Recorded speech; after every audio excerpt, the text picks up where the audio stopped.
The mid-70s was a turning point for rock and roll. By 1974 and 1975, the genre had splintered into new and exciting directions. Some bands doubled down on the heavy, riff-driven anthems, while others pushed the boundaries of storytelling, experimentation, and sheer attitude. From blues-soaked grooves to theatrical spectacles, this era saw legends rise and new sounds take shape, leaving an impact that still echoes today. How did one double album redefine what hard rock could be with its mix of sprawling epics and raw energy? What made this gritty, hard-hitting record stand out with its mix of snarling riffs and unexpected tenderness?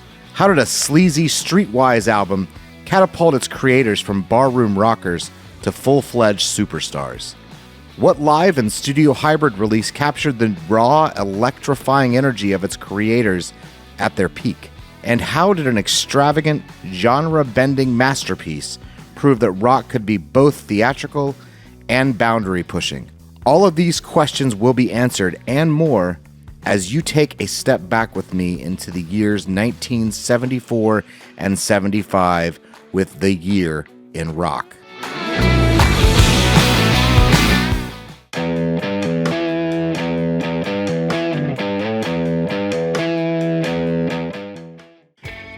Kiss arrived in 1974 with a mission: to take rock and roll and turn it into something bigger, louder, and more theatrical than ever before. Their self-titled debut might not have had the studio polish of their later albums, but it captured the raw, street-level energy of a band that was determined to make an impact, with face paint and fire and an attitude that screamed rebellion. Kiss was already setting themselves apart from the pack. If you couldn't see the flames yet, you could definitely hear the sparks. Now, musically, this album is packed with fist-pumping, riff-driven anthems. Strutter kicks things off with a swagger that's equal parts Stones and equal parts Alice Cooper, while Deuce stomps forward with relentless groove fueled by Gene Simmons' unmistakable growl. A Cold Gin, that will deliver bluesy, no-nonsense rock and roll, the kind of song you could imagine blasting from the inside of muscle cars across America. Meanwhile, Black Diamond closes the album with a dramatic, explosive finale, signaling that Kiss was ready to take over the world. What the album sort of lacked in slick production, it made up for in attitude. The songs were simple, but that was the point. Kiss wasn't about complexity. They were about impact.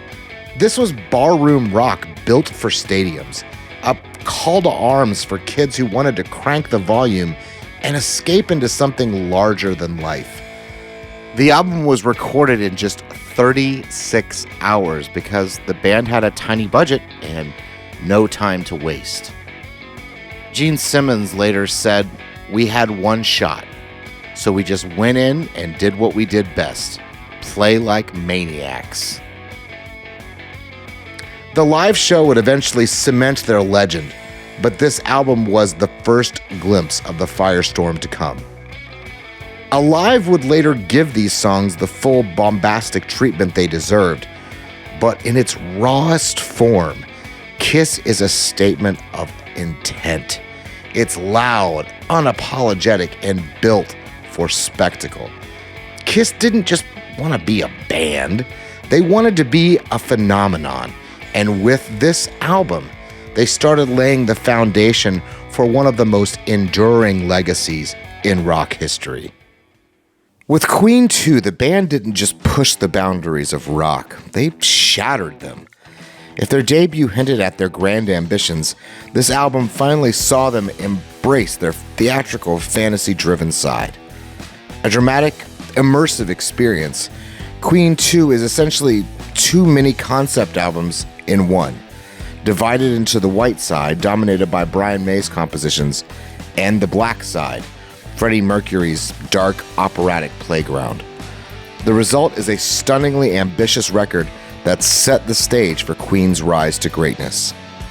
Now, the white side is more grounded in traditional rock, but even here, Queen's flair for the dramatic shines through. Father to Son and White Queen, as it began, showcased Brian May's knack for melody and storytelling, blending tender acoustics with searing guitar work.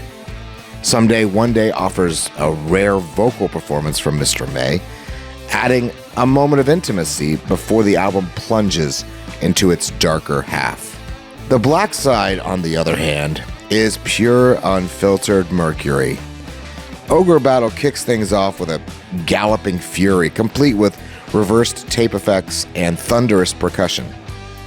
March of the Black Queen is the true showstopper, however, a proto-bohemian rhapsody filled with shifting time signatures, layered harmonies, and, don't forget, theatrical excess.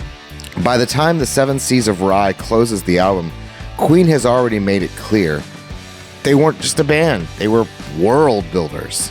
Though it wasn't a commercial smash at the time, Queen 2 became a cult favorite, laying the groundwork for what would come next.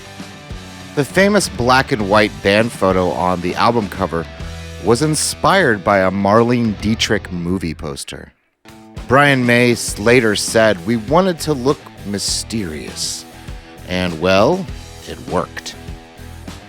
It was here that Queen found their true voice, unapologetically grand, endlessly ambitious, and willing to take risks that most bands wouldn't even dream of. Before Rush became the kings of progressive rock, their self-titled debut painted a very, very different picture. This was Rush at their most raw and unpolished, a bluesy, Zeppelin-influenced hard rock band that had yet to fully embrace the complexities that would define their later work. With original drummer John Rutsey still in the fold, Rush is a no-frills, guitar-driven record that captures the energy of three musicians hungry to make their mark. The album kicks off with Finding My Way, a track that immediately showcases Geddy Lee's high-pitched wail and Alex Lifeson's blistering guitar work. The influence of Led Zeppelin is undeniable here, but rather than sounding derivative, Rush injects the song with their own youthful energy. Need Some Love and Take a Friend keep things in the same vein, straightforward, riff-heavy, and brimming with enthusiasm. The real standout, however, is Working Man, a 7-minute anthem that would go on to become one of Rush's signature songs. Driven by Lifeson's thunderous riff and an extended soaring guitar solo, it's a song that first caught the attention of radio stations in Cleveland, giving Rush their breakthrough moment. It also hints at the epic song structures they would later perfect. This was the only Rush album without Neil Peart, as their original drummer John Rutsey left right after its release due to health issues. Geddy Lee later joked, "We had no idea we were making the last album of Rush 1.0. Now, while this album doesn't yet contain the progressive elements that would come to define Rush, it's an important piece of their story.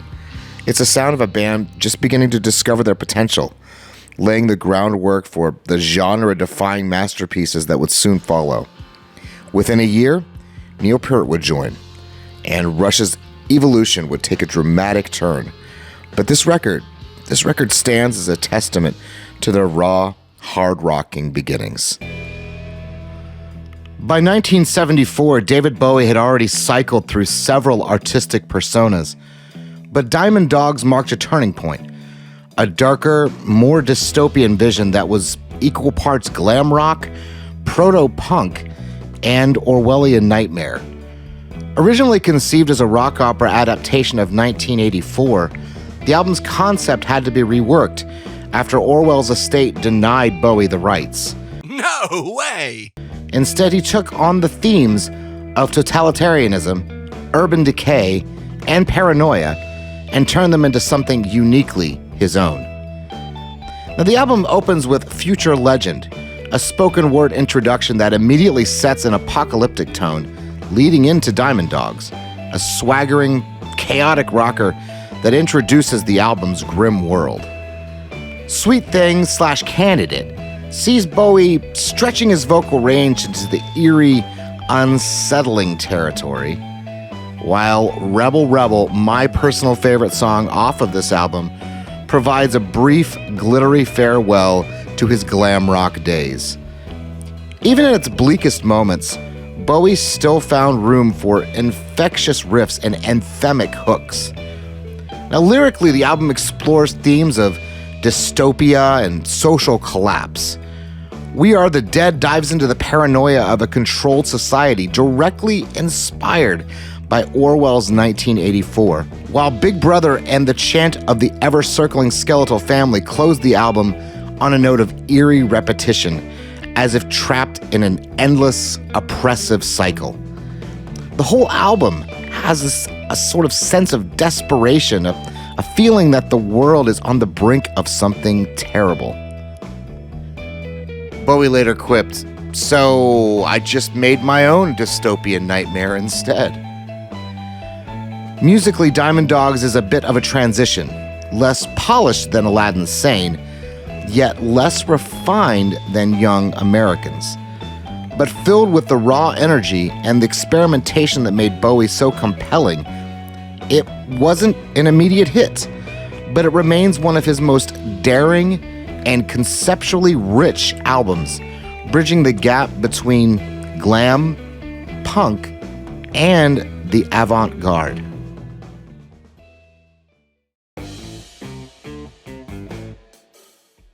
After years of turmoil, addiction, and self-imposed exile, Eric Clapton resurfaced in 1974 with 461 Ocean Boulevard, an album that marked a shift in both his music and his mindset. Gone were the extended guitar solos and fiery blues rock jams of Cream. This was Clapton at his most restrained, favoring groove, subtlety, and emotional depth over technical fireworks. Recorded at a beach house in Miami, this album exudes a relaxed, almost meditative atmosphere, as if Clapton had finally found some peace.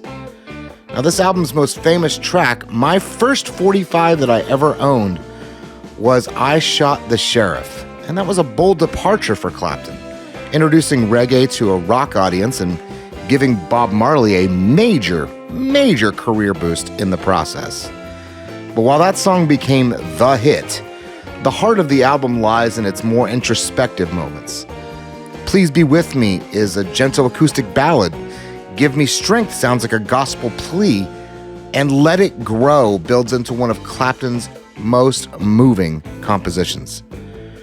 That's not to say Clapton abandoned his blues roots entirely. Tracks like Motherless Children bring back some of that fiery guitar work, though it's more controlled than in his past projects. There's also a deep appreciation for the simplicity of traditional blues on Steady Rollin' Man and Mainline Florida, both of which showcase his ability to channel emotion through pure, understated playing. 461 Ocean Boulevard wasn't really about proving anything. It was about rediscovering joy in music. Clapton said, "I didn't just want to record there. I wanted to live in the sound of that place." It became one of Clapton's most successful records, not because it was flashy, but because it was honest. It marked the beginning of a new phase in his career, one defined by restraint, songcraft, and an undeniable sense of ease. Is the rising sun. Bad Company's debut was a band built for stadiums, a supergroup featuring members of Free, Mott the Hoople, and King Crimson. But instead of indulging in excess, they delivered something lean, direct, and undeniably powerful. The result? One of the most iconic hard rock debuts of all time. From the moment of Can't Get Enough kicks in, the band's strengths are on full display. Paul Rodgers' soulful, commanding vocals, Mick Ralph's no-nonsense guitar work, and a rhythm section that provides grooves with both swagger and precision. The title track, Bad Company, slows things down into an eerie, cinematic blues rock anthem, a song that kind of sounds like it belongs in a Western movie's final showdown.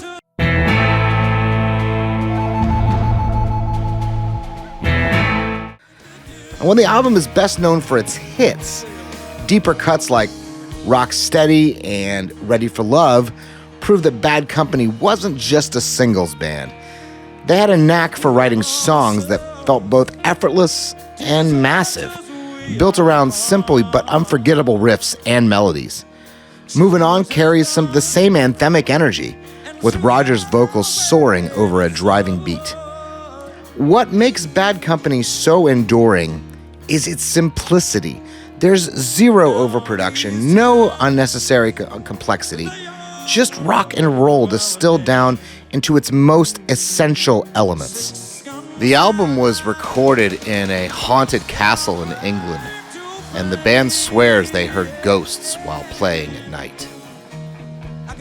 Paul Rodgers once said some of the echoes on that album weren't just from the reverb.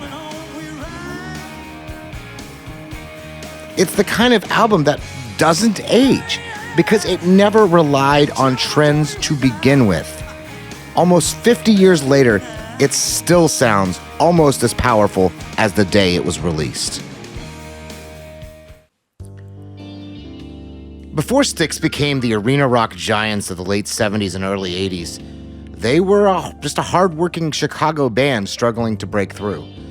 This all changed with Lady, a song that was initially overlooked upon its release, but later became their first major hit.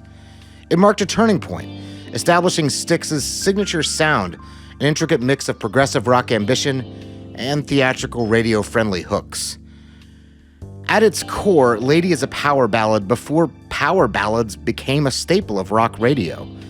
Dennis DeYoung's soaring vocals led the charge, beginning with a delicate piano melody before erupting into a dramatic full band crescendo.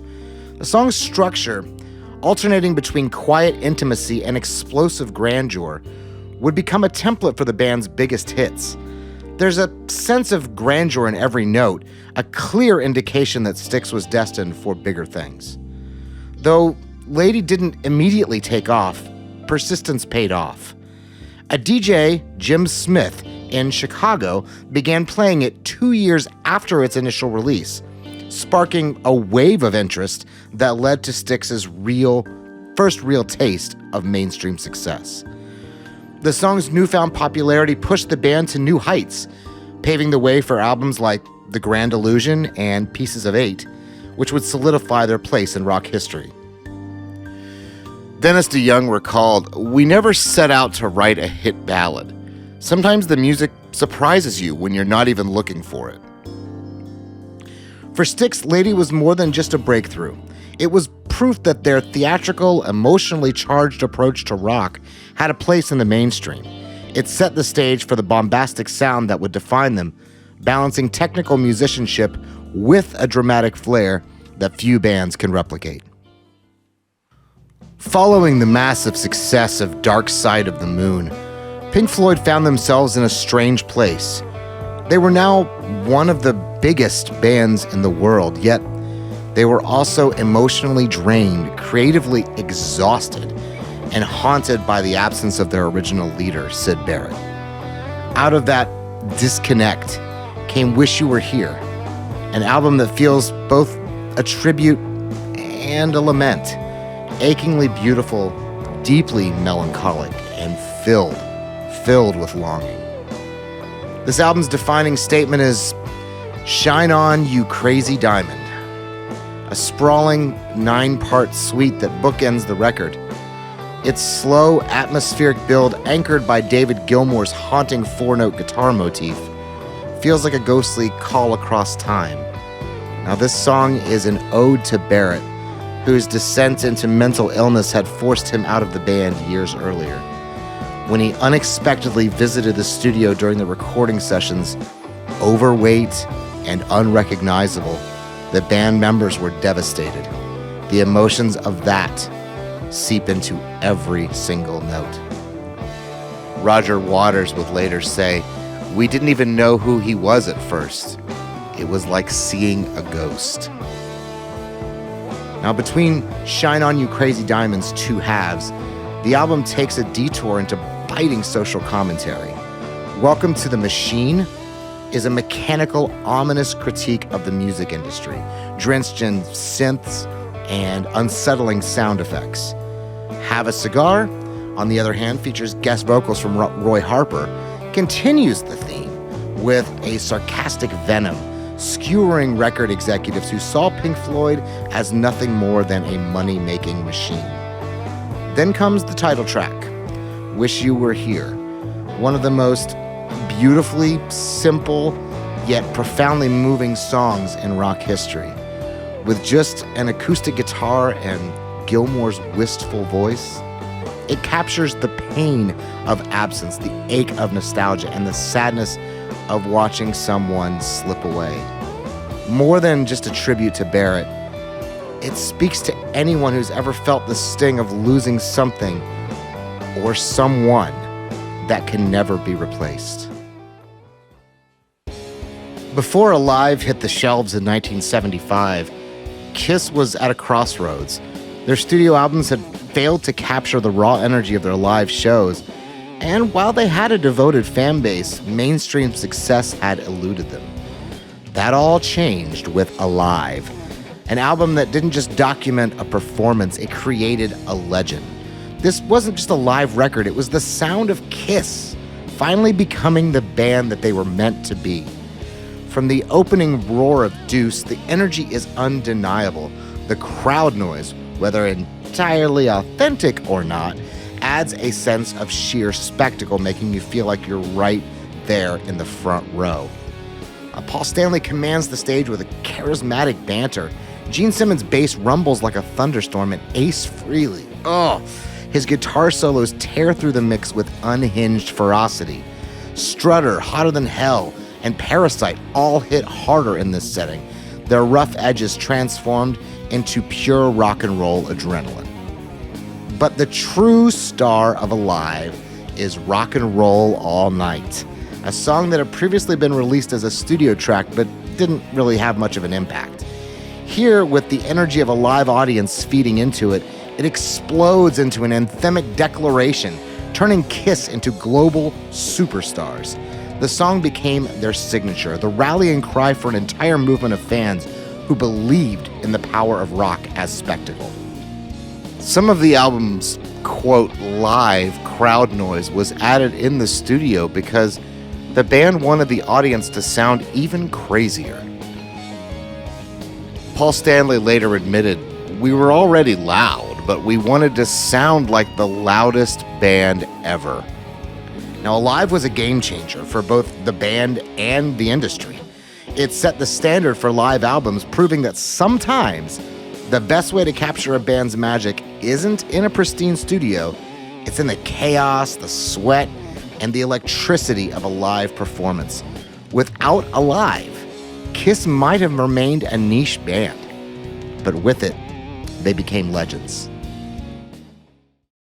David Bowie had never been one to stay in one place for long, and Young Americans was perhaps his most radical transformation yet. Gone were the cosmic theatrics of Ziggy Stardust and the eerie dystopian landscapes of Diamond Dogs. In their place, a sleek, soulful sound inspired by R&B and funk scenes of Philadelphia.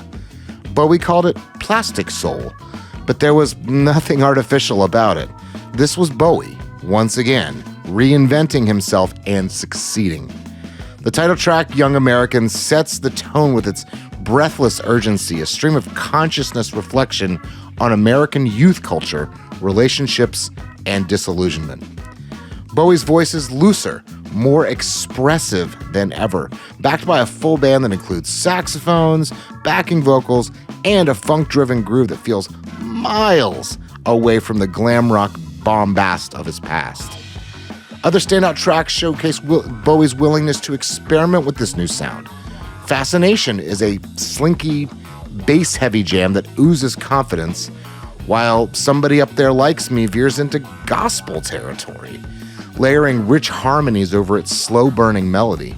And then there's Fame, a track co-written with John Lennon that combines funk, paranoia, and a cynical look at the music industry into one of Bowie's most infectious hits. Bowie called this his Plastic Soul album because he wanted to blend British rock with American R&B. Bowie once said, "I wasn't making a soul album, I was stealing one and putting my own spin on it." Young Americans was a bold reinvention, and not all of Bowie's fans were ready for it. But looking back, it's clear this album wasn't just another phase.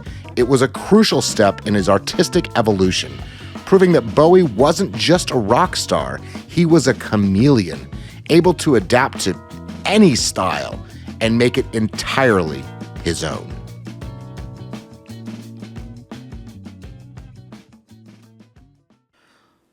Glam rock in the 70s was all about excess, big hooks, bigger riffs, and an attitude that screamed rebellion.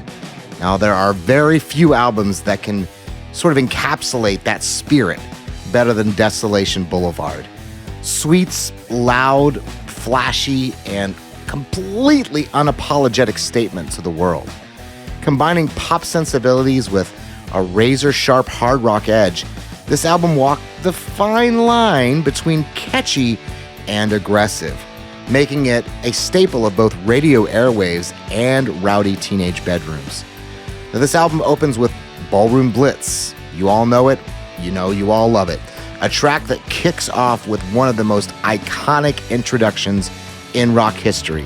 An explosion of drums, shouted dialogue, and just pure chaos.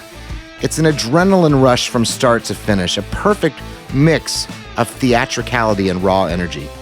Now, my personal favorite song off this album, Fox on the Run, arguably the band's most famous song, leans into more polished glam pop territory, but still retains the punchy attitude that defines Sweet's sound.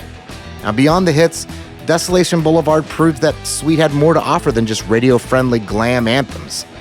The 16s is an introspective, slightly melancholic look at youth and disillusionment, while AC/DC, remember that, delivers a sleazy riff-heavy punch reminiscent of early AC/DC themselves.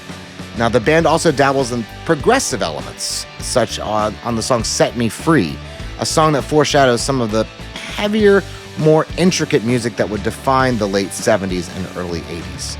The song Ballroom Blitz was actually inspired by an actual gig where the band was pelted with beer bottles by a rowdy crowd. A band member later joked, "We figured if we were going to get hit with bottles, we might as well write a song about it." Now, there is a undeniable sense of fun and recklessness running through Desolation Boulevard, making it one of the definitive glam rock records of its era. It's Sweet at their absolute peak, balancing the best of rock and pop with just the right amount of danger and attitude. Nearly 50 years later, it's still such an infectious record. Bruce Springsteen had everything riding on Born to Run. His first two albums had received critical acclaim but failed to gain commercial traction.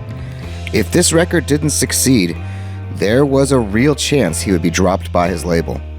But rather than playing it safe, Springsteen went all in, creating an album that wasn't about escape, but about the burning, restless desire to chase something greater. The album kicks off with Thunder Road, a song that feels like the opening scene of a movie, filled with longing, romanticism, and a sense of adventure. Springsteen's voice is raw, his storytelling vivid, painting a picture of two lovers standing at the edge of something unknown, daring to take a chance. From there, the album roars forward with 10th Avenue Freeze Out, a horn-driven rocker that tells the mythic origins of the E Street Band. But it's the title track, Born to Run, that truly defines the album.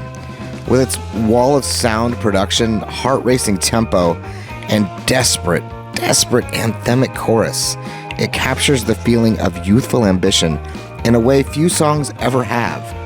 It's about breaking free, about running towards something bigger, even if you don't know exactly what that is. And the same energy runs through Jungle Land, the album's grand cinematic closer, where soaring guitar solos and dramatic saxophone solos bring the record to a breathtaking conclusion. Bruce actually recorded the title track word by word because he was such a perfectionist.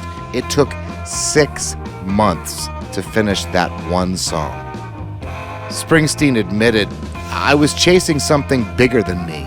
I wanted every line to sound like freedom." Freedom! Born to Run wasn't just a success. It was literally an instant classic. It transformed Springsteen from an underground poet into the voice of an entire generation, proving that rock music could be both deeply personal and universally relatable.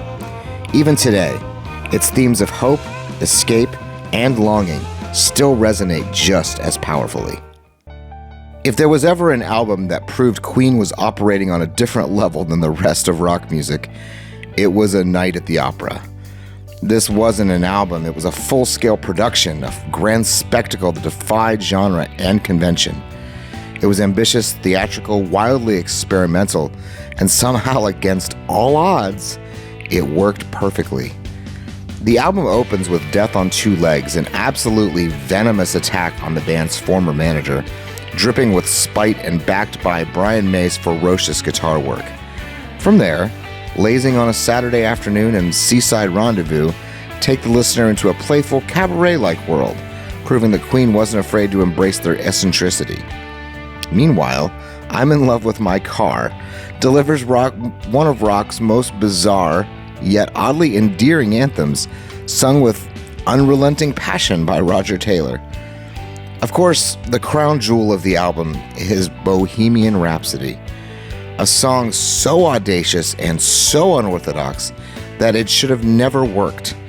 A 6-minute rock opera that shifts between tender balladry, full-blown opera, and hard rock excess.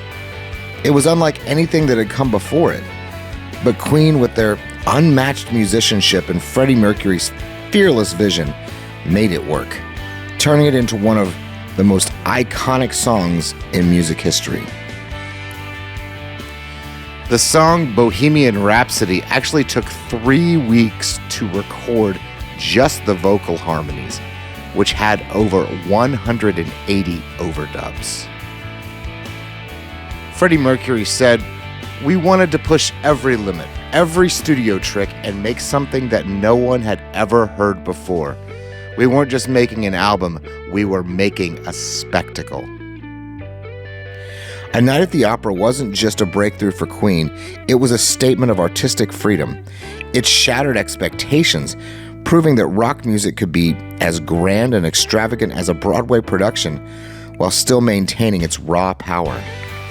Nearly 50 years later, it still stands as one of the most inventive and daring albums ever recorded.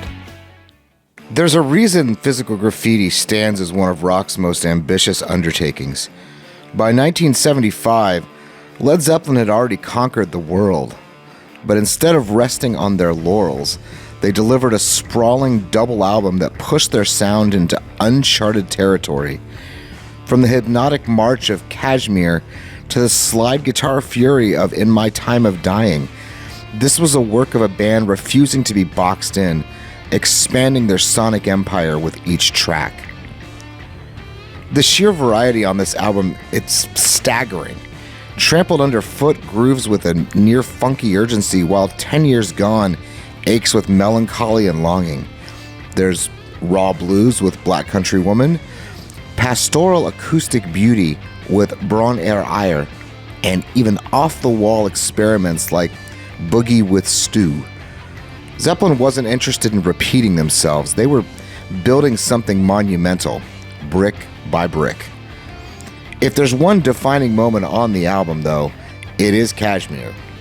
Page's towering riff, Bonham's thunderous drumming, and Plant's cryptic lyrics combine to create a song that feels like an ancient prophecy come to life. It's the sound of mountains shifting, of storms brewing over distant lands. No other rock song quite captures its sense of power and mysticism. The album cover, featuring a tenement building in New York City, originally had real windows where you could change the images inside with a special insert. Jimmy Page explained, "This album is a scrapbook of Zeppelin. Some tracks were from years before, others were brand new. It's a time capsule of who we were." Even today, physical graffiti feels untouchable. It's an odyssey through sound, a masterclass in dynamic shifts and sonic grandeur. Zeppelin may have ruled the 1970s, but with this album, they made sure their legend would last forever. Some albums feel they were made for a late-night drive with the windows down, and Fool for the City is one of them. This is a beer-drinking, fist-pumping, down-and-dirty rock and roll, the kind who doesn't ask for permission. It just kicks the door open and cranks the volume. With its mix of boogie blues swagger and pure rock energy, Foghat perfected their sound on this record, and they knew it. You can't talk about Fool for the City without mentioning Slow Ride. That riff? Instantly recognizable. That groove? Absolutely irresistible. It's the kind of song that just doesn't play in the background, it takes over the room. But this album isn't just a one-hit wonder. The title track kicks things off with a slick, chugging riff that sets the mood, and My Babe delivers a bluesy strut that shows just how tight this band could play. What makes this album work is its attitude.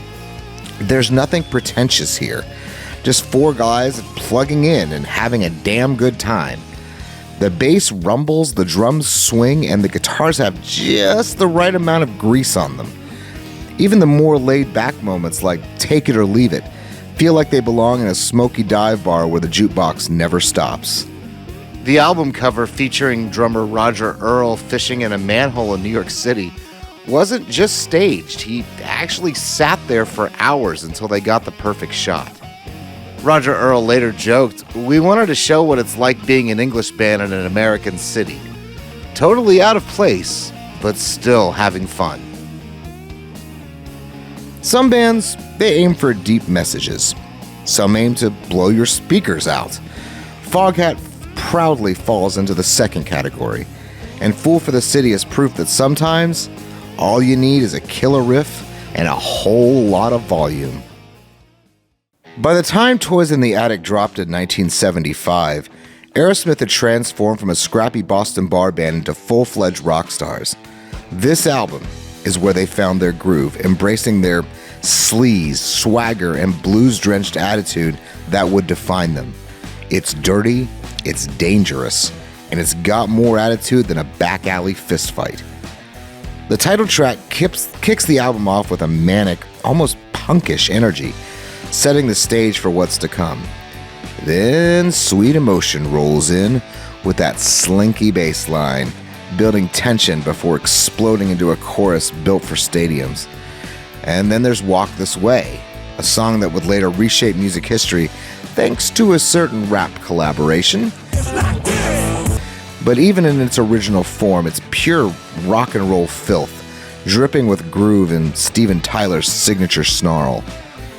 Deeper cuts like No More No More and Round show just how tight this band would become. Joe Perry's guitar is razor sharp. Brad Whitford's rhythm work is rock solid, and the whole album just pulses with the sort of reckless energy that only comes from a band teetering on the edge of disaster. This wasn't polished, radio-friendly rock. It was sweaty, cocaine-fueled, and dangerous. The band was living together in an apartment while recording this album, leading to some legendary late-night jam sessions and fights. Producer Jack Douglas said, "Every take felt like a live performance because it basically was. The energy in that room was pure, unfiltered chaos." Twas in the Attic didn't just make Aerosmith stars, it made them legends. It's the kind of album that feels like it was recorded in a haze of cigarette smoke and neon lights, capturing the raw essence of 1970s rock excess. If you want to understand ZZ Top, Fandango is the perfect crash course. Half live album, half studio record. It is the best of both worlds. A raw, electrifying showcase of their stage presence and a polished collection of southern fried blues rock anthems. This wasn't a band that played music. This was a band that lived it, breathed it, and owned it. The live side of the album is ZZ Top in their element. Loud, loose, and absolutely on fire. Songs like Thunderbird and Backdoor Medley are packed with the wailing guitars and gritty barroom energy. It sounds like a band having the time of their lives, feeding off the crowd and riding the groove until the wheels fall off. Then comes the studio side, and it's here that Fandango delivers one of ZZ Top's all-time greatest tracks, Tush. A riff so simple, yet so perfect. A groove so infectious you can't help but nod along, and Billy Gibbons delivering one of the most effortlessly cool vocal performances of the decade. It's blues rock distilled down into its purest, most primal form. Half live, half studio, this album captures ZZ Top's gritty early sound. So gritty, in fact, they had to fight to keep the live tracks untouched after the record label wanted to clean them up. Billy Gibbons later revealed, "We didn't have a plan, man. We just let the music do its thing. That's how the blues works." ZZ Top didn't need to reinvent the wheel. They just needed to put some Texas dust on it and let it roll. Fandango is the sound of a band that knew exactly who they were and had absolutely nothing to prove. It's rough, rowdy, and endlessly fun, the way real rock and roll should be. Nazareth wasn't here to play nice. Hair of the Dog is one of the most snarling, tough-as-nails rock albums of the 70s, filled with raw riffs, gravel-throated vocals, and an attitude that practically dares you to turn up the volume. If AC/DC and Lynyrd Skynyrd had a bar fight, this is the album that would be playing in the background.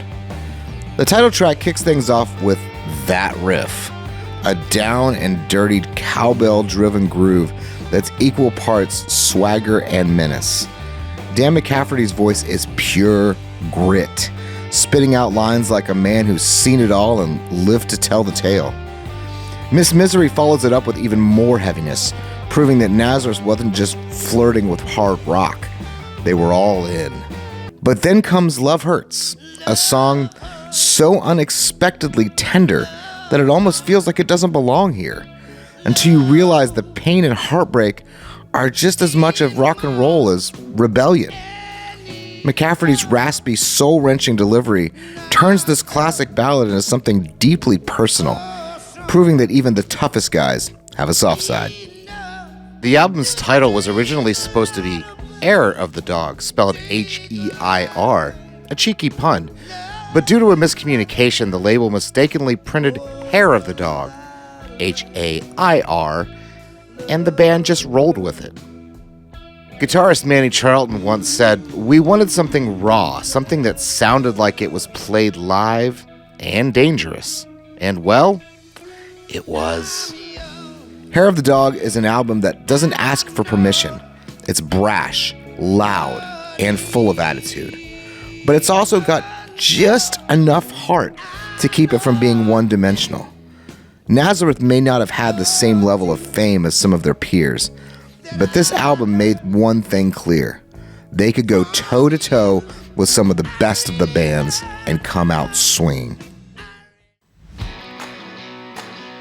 So there it is, folks, the combined years of rock of 1974 and 1975. What did I miss in those 2 years? Did you get the answers to the questions I posed at the beginning of the video? Is there anything else you folks would add? Make your voice known in the comment section below. And as always, folks, make sure you always keep rocking.